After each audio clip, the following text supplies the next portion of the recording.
everyone, and welcome back to Fantasy Friday. So, today we're going to be starting not only a new chapter, but a new section of the Golden Compass.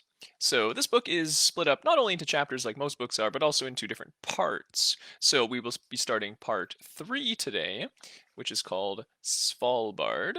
So, we can read into that what we will. And just for a recap of what happened last week, we saw that Lyra was finally able to be rescued from the Oblation Board's experimental facility, right? Her and Pantalaimon were almost separated using that big machine. And after, a few things going on, Lyra setting the place on fire, namely, all the children were able to escape. And then we met up with Lee Scoresby and the witches and lots of good people again. So Lyra is now heading away, and let's see what she gets up to in this next chapter. So here we have it, chapter number 18, Fog and Ice. Lee Scoresby arranged some furs over Lyra. She curled up close to Roger, and they lay together asleep as the balloon swept on toward the pole. The aeronaut checked his instruments from time to time, chewed on the cigar so he would never light, with the inflammable hydrogen so close, and huddled deeper into his own furs. "This little girl's pretty important, huh?" he said after several minutes.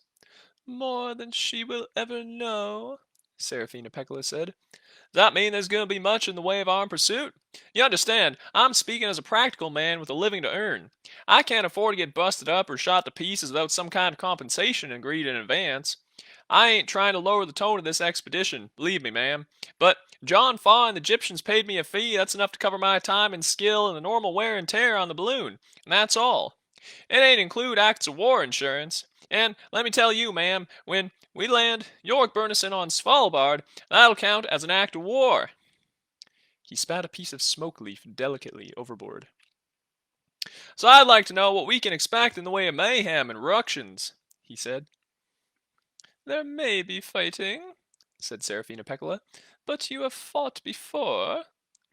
"Sure, when I'm paid for it. But, fact is, I thought this was a straightforward transportation contract, and I charged accordingly. And I'm a-wondering now, after that little dust-up down there, I'm a-wondering how far my transportation responsibility extends. Whether I'm bound to risk my life and my equipment in a war among the bears, for example. Or whether this little child has enemies on Svalbard as hot-tempered as the ones back at Bolvingar. I merely mention all this by way of making conversation." "Mr. Scoresby," said the witch, "I wish I could answer your questions. All I can say is that all of us, humans, witches, bears, are endangered in a war already, although not all of us know it. Whether you find danger on Svalbard or whether you fly off unharmed, you are a recruit, under arms, a soldier." "Well, that seems kind of precipitate. Seems to me a man should have had a choice whether to take up arms or not." "We have no more choice in that than in whether or not to be born." "Oh, I like choice, though," he said. "I like choosing the jobs I take, and the places I go, and the food I eat, and the companions I sit and yarn with. Don't you wish for a choice once in a while?" Serafina Pekkala considered, and then said, "Perhaps we don't mean the same thing by choice, Mr. Scoresby. Witches own nothing, so we're not interested in preserving value or making profits. And as for the choice between one thing and another, when you live for many hundreds of years, you know that every opportunity will come again. We have different needs. You have to repair your balloon and keep it in good condition, and that takes time and trouble, I see that. But for us to fly, all we have to do is tear off a branch of cloud pine. Any branch will do, and there are plenty more. We don't feel cold, so we need no warm clothes. We have no means of exchange apart from mutual aid.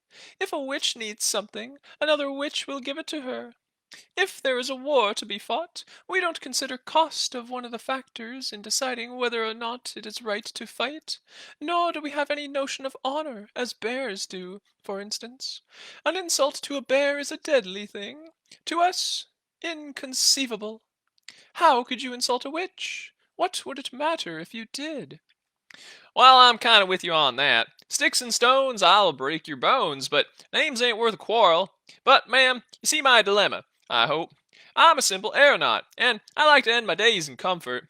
Buy a little farm, a few head of cattle, some horses. Nothing grand, you notice.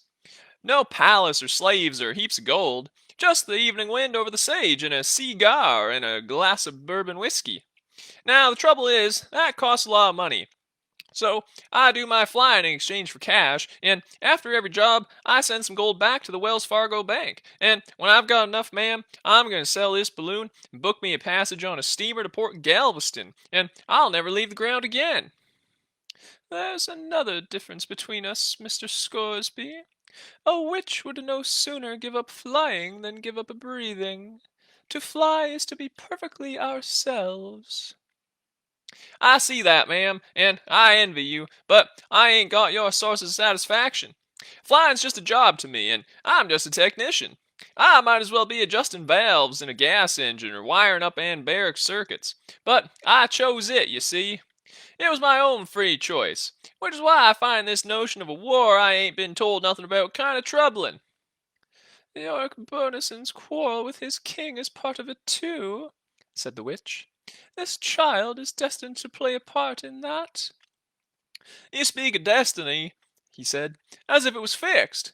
And I ain't sure I like that any more in a war I'm enlisted in without knowing about it. Where's my free will, if you please? And this child seems to me to have more free will than anyone I ever met. Are you telling me she's just some kind of clockwork toy wound up and set going on a course she can't change? We are all subject to the fates, but we must all act as if we are not, said the witch, or rather die of despair.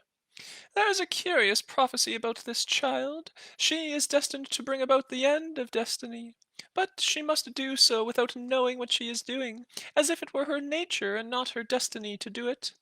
If she is told what she must do, it will all fail. Death will sweep through all the worlds. It will be the triumph of despair, forever. The universes will all become nothing more than interlocking machines, blind and empty of thought, feeling, life. They looked down at Lyra, whose sleeping face, what little of it they could see inside her hood, wore a stubborn little frown. I guess part of her knows that, said the aeronaut. Looks prepared for it, anyways. How about that little boy? You know she came all this way to save him from those fiends back there. They was playmates back in Oxford or somewhere. Did you know that? Yes, I did know that. Lyra is carrying something of immense value, and it seems that the fates are using her as a messenger to take it to her father. So she came all this way to find her friend, not knowing that her friend was brought to the north by the fates, in order that she might follow and bring something to her father. That's how you read it, huh? For the first time, the witch seemed unsure. That is how it seems, but we can't read the darkness, Mr. Scoresby. It is more than possible that I might be wrong. And what brought you into all this, if I can ask? Whatever they were doing at Bolvangar, we felt it was wrong with all our hearts. Lyra is their enemy, so we are her friends. We don't see more clearly than that. But also there is my clan's friendship for the Egyptian people, which goes back to the time when Farder Coram saved my life. We are doing this at their bidding, and they have ties of obligation to Lord Asriel. I see. So you're towing that balloon to Svalbard for the Egyptians' sake. And does that friendship extend to towing us back again? Or will I have to wait for a kindly wind and depend on the indulgence of the bears in the meantime? Once again, ma'am, I'm asking merely in a spirit of friendly inquiry. If we can help you back to Trollsund, Mr. Scoresby, we shall do so. But we don't know, what we shall meet on Svalbard. The bear's new king has made many changes. The old ways are out of favor. It might be a difficult landing, and I don't know how Lyra will find her way to her father, nor do I know what Yorick Burnison has it in mind to do, except that his fate is involved with hers. I don't know either, ma'am. I think he's attached himself to the little girl as a kind of protector. She helped him get his armor back, you see. Who knows what bears feel? But if a bear ever loved a human being, he loves her. As for landing on Svalbard, it's never been easy. Still, if I can call on you for a tug in the right direction, I'll feel kinda easier in my mind. And if there's anything I can do for you in return, only gotta say it. But, just so's I know, would you mind telling me whose side I'm on in this invisible war? We are both on Lyra's side. Oh, no doubt about that. They flew on. Because of the clouds below, there was no way of telling how fast they were going. Normally, of course, a balloon remained still with respect to the wind, floating at whatever speed the air itself was moving. But now, pulled by the witches, the balloon was moving through the air instead of with it, and resisting the movement, too, because the unwieldy gas bag had none of the streamlined smoothness of a zeppelin. As a result, the basket swung this way and that, rocking and bumping much more than on a normal flight. Lee Scoresby wasn't concerned for his comfort so much as for his instruments, and he spent some time making sure they were securely lashed to the main struts. According to the altimeter, they were nearly 10,000 feet up. The temperature was negative 20 degrees. He had been colder than this, but not much, and he didn't want to get any colder now. So he unrolled the canvas sheet he had used as an emergency bivouac and spread it in front of the sleeping children to keep off the wind, before lying back down to back with his old comrade in arms, Yorick Burnison, and falling asleep.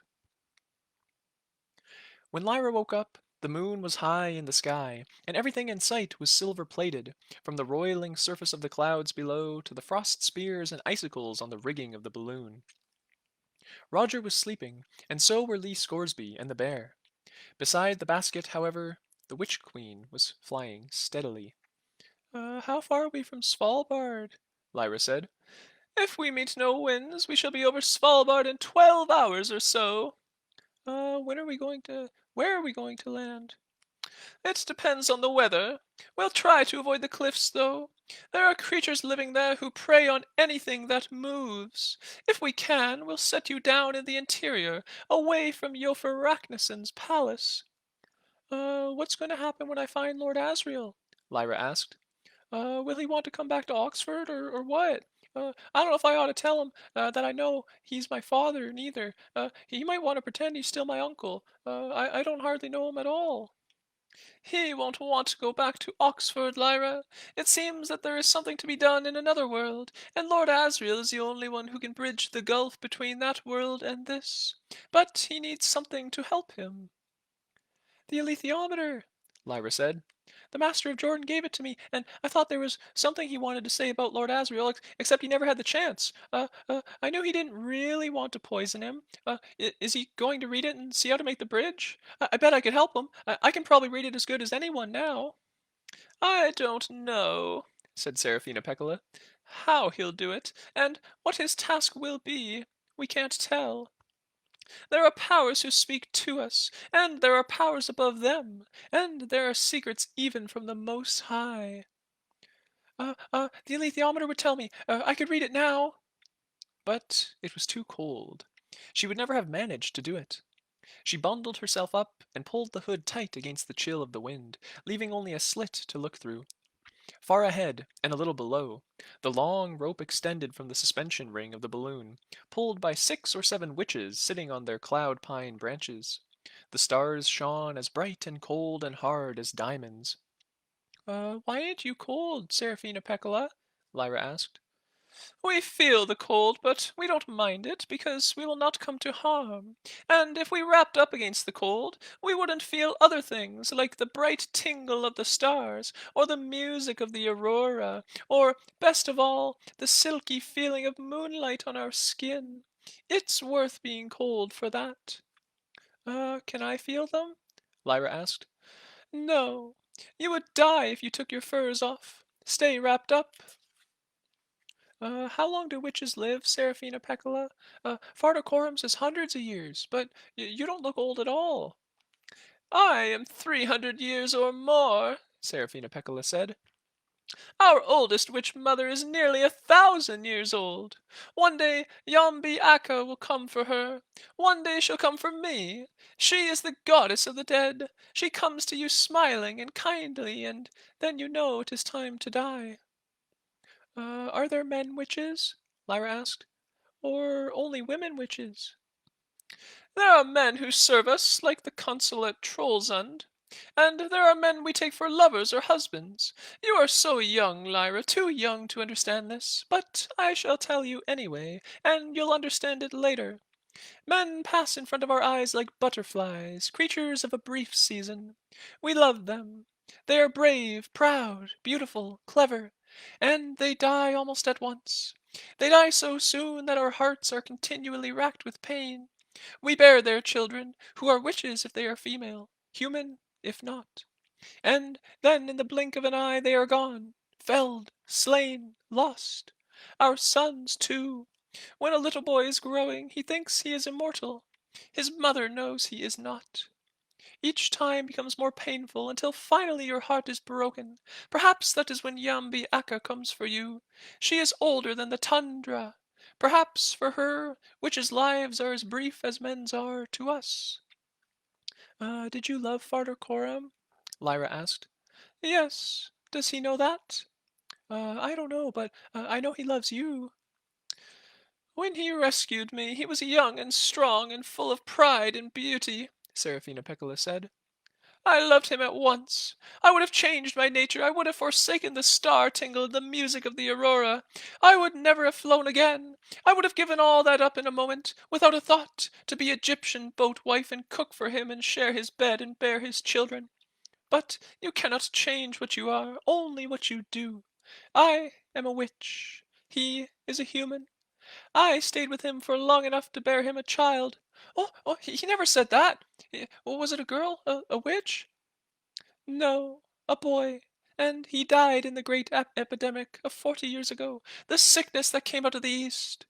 Poor little child, he flickered into life and out of it like a mayfly. And it tore pieces out of my heart, as it always does. It broke Coram's. And then the call came for me to return to my own people, because Yambi Akka had taken my mother, and I was clan queen. So I left. I had to. Did you ever see Farder Coram again? Lyra asked. Never. I heard of his deeds. I heard how he was wounded by the Skraelings with a poisoned arrow, and I sent herbs and spells to help him recover, but I wasn't strong enough to see him. I heard how broken he was after that, and how his wisdom grew, how much he studied and read, and I was proud of him and his goodness. But I stayed away, for they were dangerous times for my clan, and witch wars are threatening, and, besides, I thought he would forget me and find a human wife. He never would, Lyra said stoutly. You ought to go see him. He still loves you, I know he does. But he would be ashamed of his own age, and I wouldn't want to make him feel that. Maybe he would, but you ought to send him a message at least. That's what I think. Serafina Pekkala said nothing for a time. Pantalaimon became a tern, and flew to her branch for a second, to acknowledge that perhaps they had been insolent. Then Lyra said, why do people have demons, Serafina Pekkala? Everyone asks that, and no one knows the answer. As long as there have been human beings, they have had demons. It is what makes us different from animals.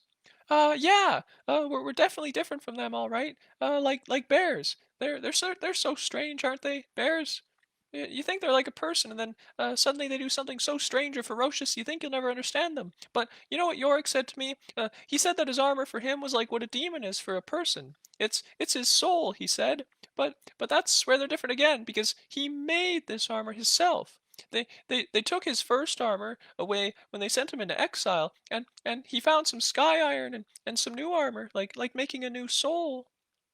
We can't make our demons. But the people at Trollsund, they got him drunk on spirits and stole it away, and I found out where it was, and he got it back. But what I wonder is, why is he coming to Svalbard? They'll fight him. They might kill him. I love Yorick. I love him so much. I wish he wasn't coming. Has he told you who he is? Serafina Pekkala asked. Only his name, and it was the consul at Trollsund who told us that. He is high-born. He is a prince. In fact, if he had not committed a great crime, he would be the king of the bears right now. He told me their king was called Yofer Ragnarsson, Lyra said. Oh, Iofur Raknison became king when Yorick Burnison was exiled. Iofur is a prince, of course, or he wouldn't be allowed to rule. But he is clever in a human way. He makes alliances and treaties. He lives not as bears do, in ice forts, but in a new-built palace. He talks of exchanging ambassadors with human nations, and developing the fire mines with the help of human engineers. He is very skilful and subtle. Some say that he provoked Yorick into the deed for which he was exiled, and others say that even if he didn't, he encourages them to think he did, because it adds to his reputation for craft and subtlety. What did Yorick do? Lyra asked. See, one reason I love Yorick, it's because of my father doing what he did and being punished. Seems to me they're like each other. Yorick told me he'd killed another bear, but he never said how it came about. The fight was over a she-bear. The male whom Yorick killed would not display the usual signs of surrender when it was clear that Yorick was stronger. For all their pride, bears never fail to recognize superior force in another bear and surrender to it. But for some reason this bear did not do it. Some say that Yopharachnason worked on his mind, or gave him some confusing herbs to eat. At any rate, the young bear persisted, and Yorick Burnison allowed his temper to master him. The case was not hard to judge. He should have wounded, not killed the other bear. So otherwise he'd be king, Lyra said. And I heard something about Yofor Ragnarsson from the Palmarian professor at Jordan, because he'd been to the north and met him. He said, I wish I could remember what it was. I think he tricked his way onto the throne or something. But Yorick said to me once that bears couldn't be tricked, and he showed me that I couldn't trick him. It sounds as if they was both tricked, him and the other bear. Maybe only bears can trick bears. Maybe people can't. Except the people at Trollsund, they tricked him, didn't they? When they got him drunk and stole his armor? When bears act like people, perhaps they can be tricked, said Serafina Pekkala. When bears act like bears, perhaps they can't. No bear would normally drink spirits. Yorick Burnison drank to forget the shame of exile, and it was only that which let the Trollsund people trick him. Ah, yes, said Lyra, nodding. She was satisfied with that idea. She admired Yorick almost without limit, and she was glad to find confirmation of his nobility. That's clever of you, she said.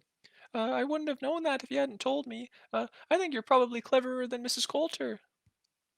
They flew on. Lyra chewed some of the seal meat she had found in her pocket. Serafina Pekkala, she said after some time. What's dust? 'Cause it seems to me that all this trouble's about dust, but no one's told me what it is. I don't know, Serafina Pekkala told her. Witches have never worried about dust. All I can tell you is that where there are priests, there is a fear of dust. Mrs. Coulter is not a priest, of course, but she is a powerful agent of the magisterium, and it was she who put up the oblation board and persuaded the church to pay for Bolvangar because of her interest in dust. We can't understand her feelings about it, but there are many things we have never understood.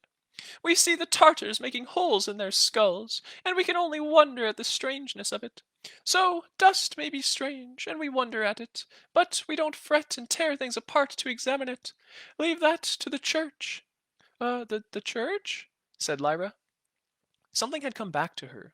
She remembered talking with Pantalaimon, in the fens, about what it might be that was moving the needle of the alethiometer, and they had thought of the photo mill on the high altar at Gabriel College, and how elementary particles pushed the little vanes around.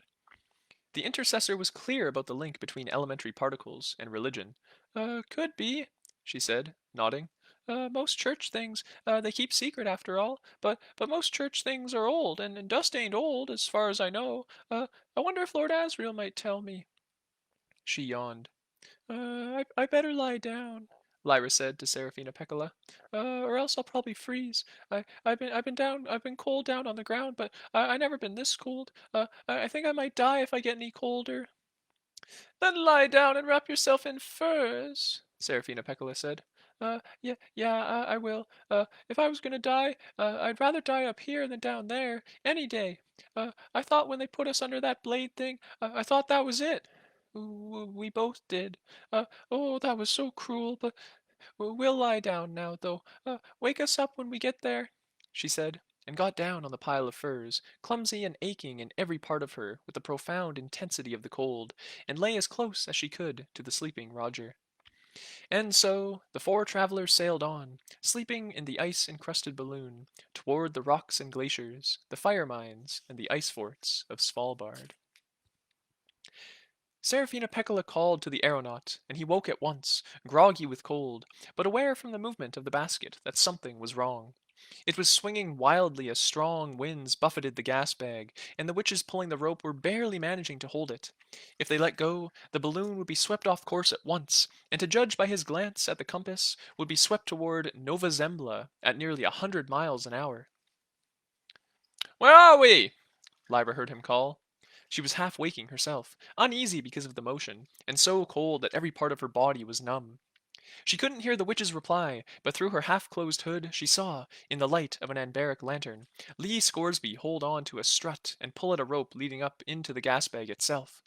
He gave a sharp tug as if against some obstruction, and looked up into the buffeting dark before looping the rope around a cleat on the suspension ring. "I'm letting out some gas," he shouted to Serafina Pekkala. "We'll go down. We're way too high."